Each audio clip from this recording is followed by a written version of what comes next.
Welcome to the flowerschool.com video library. I'm Leanne Kessler, Director of the Floral Design Institute, and today I'm here to share with you a fabulous garden rose bridal bouquet.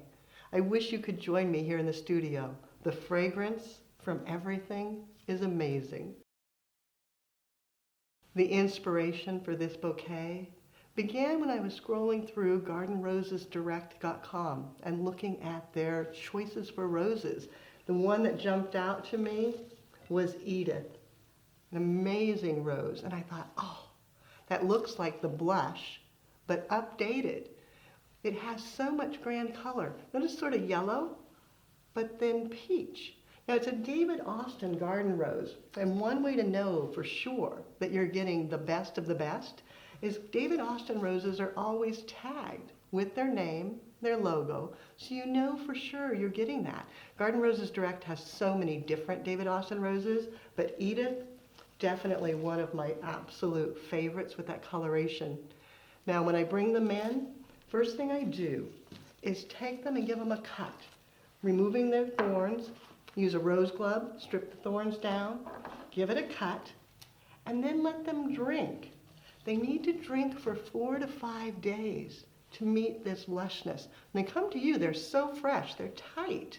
So you want to bring them in early, let them drink, let them open out, and then they're ready to work with and fabulous.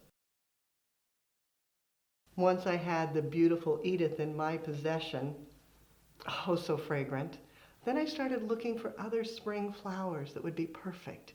I found this freesia, which is also yellow and peachy, so perfect. A nice accent to go with it, picking up that same coloration. It too, incredibly fragrant. And then Pieris, the Andromeda or Lily of the Valley bush, but in this burgundy maroon color, enhances, brings the coloration of blush into the contemporary trend with a little darker hue to enhance.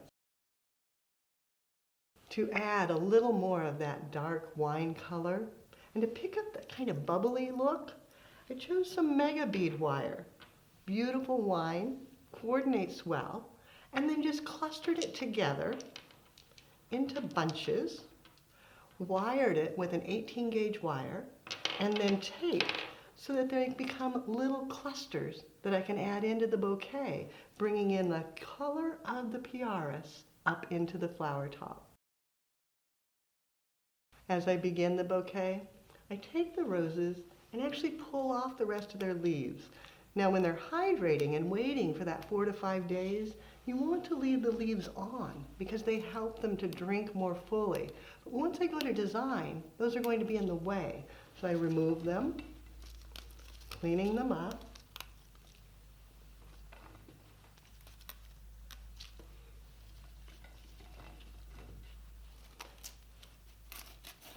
And then just gathering in my hand, starting with a couple of the roses, terracing one over the other, creating some depth, adding a little bit of ruscus.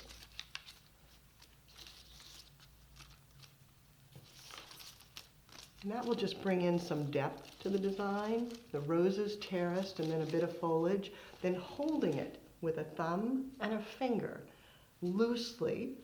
My hand, everything above it has the leaves and everything below it, nothing. Then coming in with some of the Pieris, just tucking it,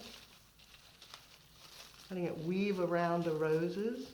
And again, below my hand is bare, above is where the flowers are.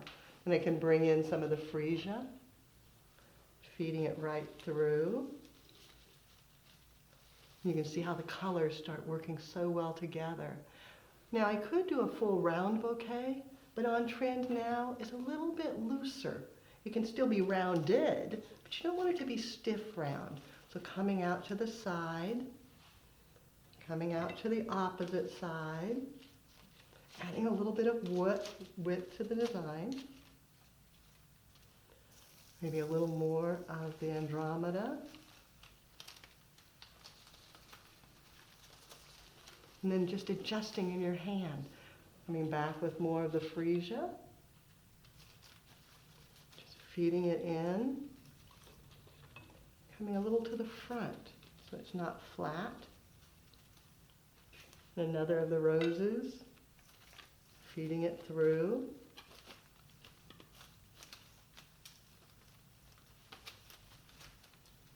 And then taking a look, making sure that you're balanced from side to side, thinking about your depth. It's a little bit low right there, but keeping it so it gives a more horizontal feel, and then making sure that below your hand is just bare and above is beauty.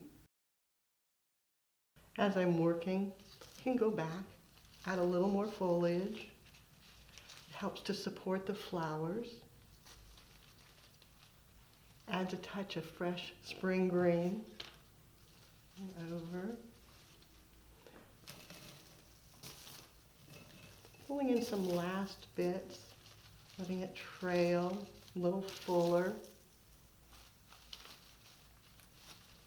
Bringing it almost into a softened cascade where it drapes down, but again, keeping it rounded.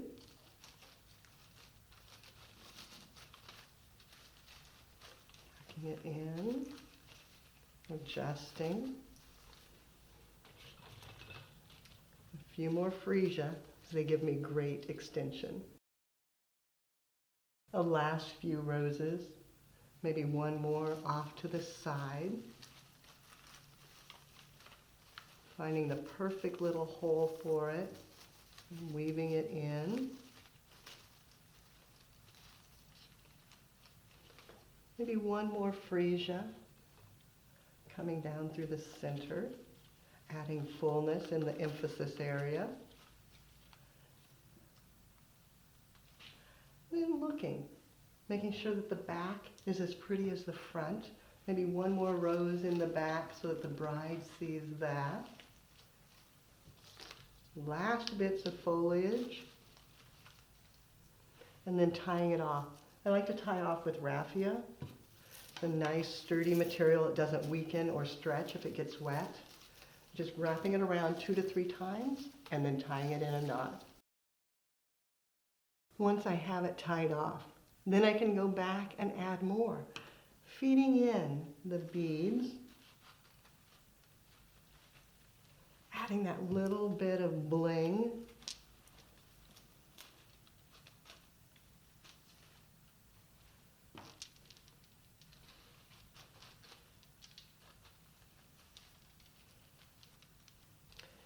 Then continuing on with that cascading movement by adding just a little bit of lily grass.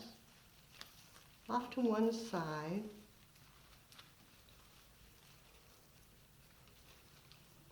And lastly, a bit more of the ruscus to cover up all the lower mechanics.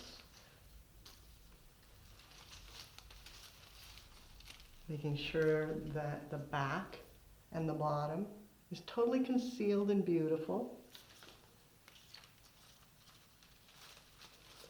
And then once again, tying it off with raffia.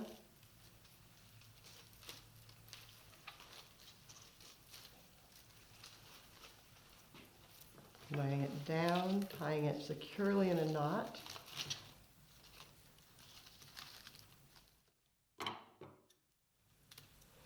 Then at this point, you can go through, squeeze the stems together, figure about 2 hand lengths, and then go through and cut the stems.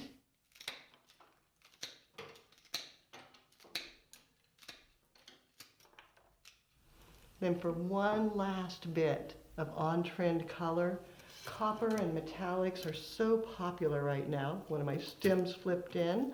This is the armature collar from the Oasis Company.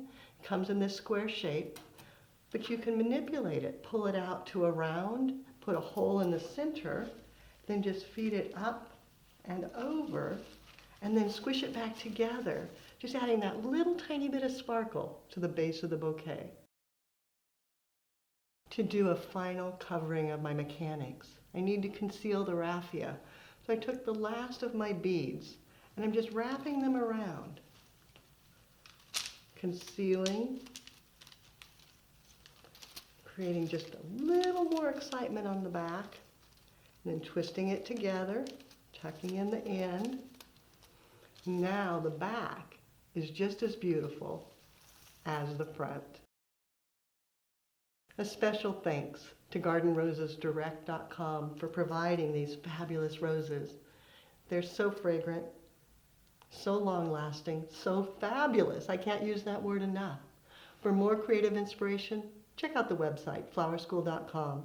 If you have questions, you can reach us through there or by telephone at 503-223-8089. Now, I'd love to see what you create. Gather your garden roses, make a bouquet, take a picture, post it on social media, and tag Floral Design Institute and Garden Roses Direct. That way we all can see what you create as you do something you love.